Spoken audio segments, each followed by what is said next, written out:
जय श्री कृष्ण। आजे बनावी सूजी ना आपके एना माटे 1 कप सूजी लई लेशुं, 1 कप दही लेशुं, 1 कप पाणी नाखीशुं, मीठुं नाखी अने बधाने सरस मिक्स करी देशुं અને આપણે ટાંકીને 10 મિનિટ રહેવા દઈશું। હવે આપણે પેન લઈશું, એમાં આપણે બટર ઉમેરીશું।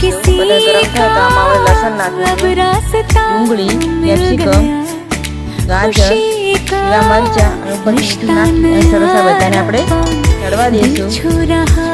આ બધું સરસ ચડી જાય તો આમાં આપણે બાફેલા મકાઈના દાણા ઉમેરીશું અને 100 ગ્રામ ઉમેરીશું પનીર છીણીને, ઉપરથી ચીલી ફ્લેક્સ નાખીશું અને મરીનો પાવડર। આ રીતે આપણે તૈયાર કરીશું।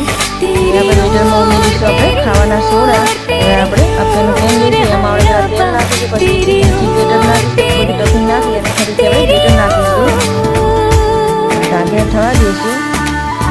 તૈયાર છે આપણા